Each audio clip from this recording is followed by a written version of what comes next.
Hey guys, I'm back with another book. This one's called Sunny Meadows Woodland School, a school trip. All right. The sun shone brightly over the meadows as Class 1 of Sunny Meadows Woodland School set off on their first trip to the Shadow Woods.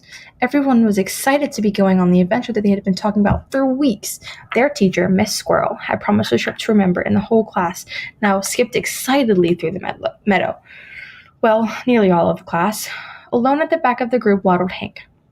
Hank was a hedgehog who found it difficult to make friends. He always felt like the outsider. The others in the class, especially Matilda Mouse, kept away from Hank because they thought him odd.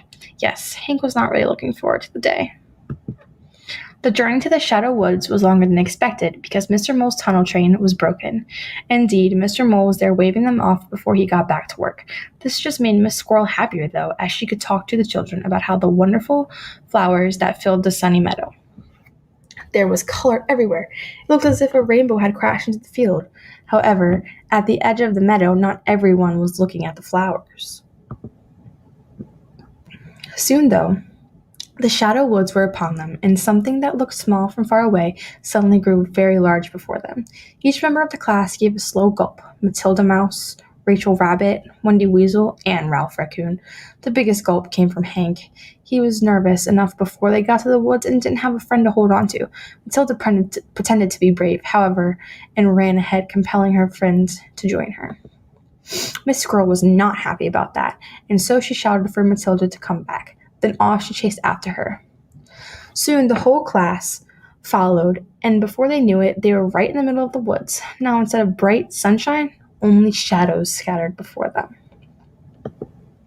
The class stopped, their little mouths open in awe and wonder. Miss Squirrel was still chasing Matilda, though, and did not notice that she had left the little ones behind.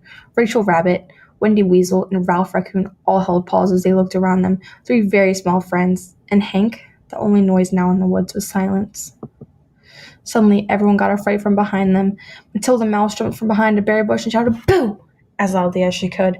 After they all had stopped shaking, her friends laughed, all except Hank. "Silly Hank," said Matilda, "you have just no fun." However, before Hank could reply, another noise made everyone turn around.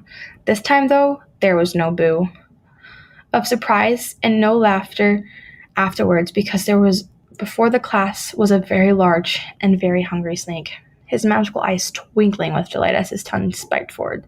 Lunchtime," said the snake. It was at this point that the class realized that Miss Squirrel had not returned from chasing Matilda. The class was alone. Squeaks of fright squeezed out of the little animals' mouths. Matilda and her friends all hugged each other, fearing that this was the end. Suddenly, though, Hank was scared no more. He found a way to save the class. He knew just what he had to do. "Quick, everyone, down this hole," he shouted as he pointed to a hole under a hanging chestnut tree. The animals stared at him and then jumped down the hole. Hank followed, only to be stopped by Matilda, who looked very angry. "Hank, we are trapped now, you foolish hog."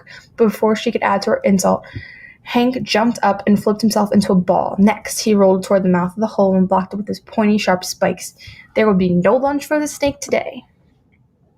Later, back at school, Miss Squirrel was telling the head teacher, Mr. Owl, about what had happened and how the snake had fled Hank's pointy spikes. After the snake had slithered away, the class had quickly returned to school, and each one had thanked their new friend, Hank. Matilda gave him a big hug and apologized for what she had called him before. Hank was not odd. He was a hero and her new best friend.